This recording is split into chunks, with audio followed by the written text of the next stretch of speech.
Hi everyone, Martin Bamford here. The UK government has finally woken up and it's making a new law that says every new home and building in England must have an electric vehicle charging point installed.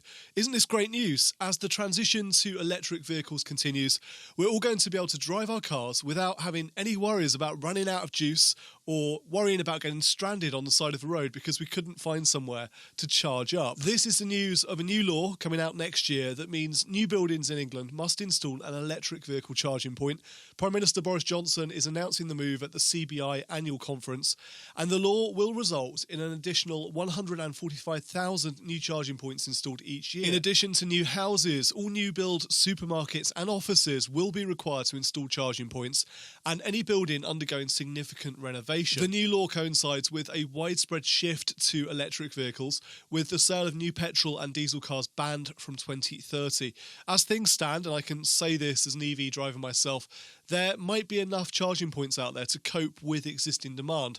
But as this widespread transition to EVs continues, we're going to need a lot more. As things stand, the UK has around 25,000 charging points, but a forecast from the Competition and Markets Authority found that the country could need as many as 250,000 points by 2030. Speaking at the Confederation of British Industry conference, the Prime Minister says this is a pivotal moment. We cannot go on as we are. We have to adapt our economy to the green industrial revolution. Of course, not everyone is happy with the announcement. Responding to news of the new law, Labour says it will not address the geographical divide in the availability of charging points, saying London and the South East have more public car charging points than the rest of England and Wales combined.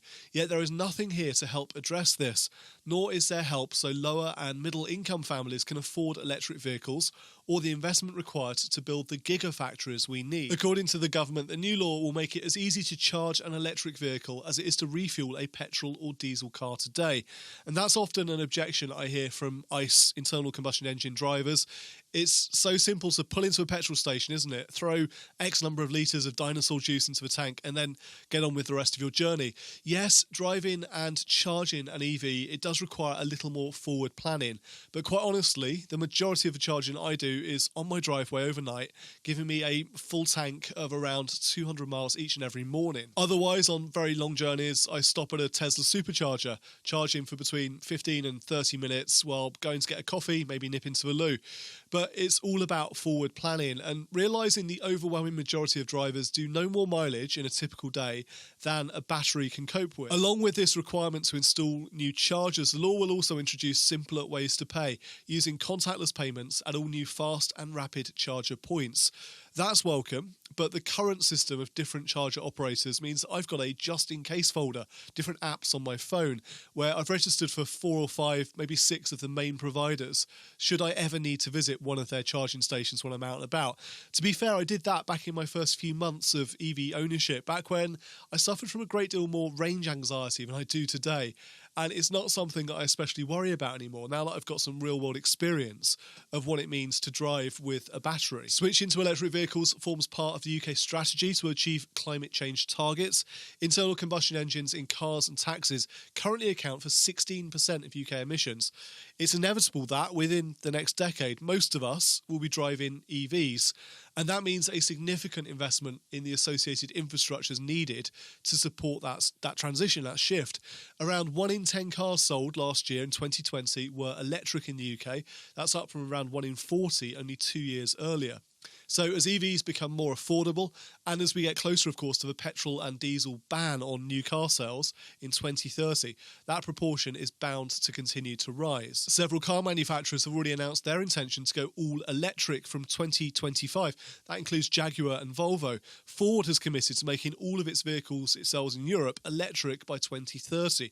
This transition is happening. Welcoming the announcement by the Prime Minister on investment to the electric vehicle charging network, Edmund King, who's the AA President, said, with the 2030 ban on the sale of new petrol and diesel cars getting ever closer, it is essential that we gear up now to ensure that we future-proof our homes and buildings for the EV revolution. The majority of EV drivers in the future will do most of their charging at home, so it is essential that new homes are equipped to help this transition. For those without off-street parking, it is also crucial that we see more charging points on street and in offices and supermarkets. So this is definitely a step in the right direction in terms of supporting EV charging infrastructure as the country continues to make this transition from cars that run on dinosaur juice to cars that run on batteries. But is it enough?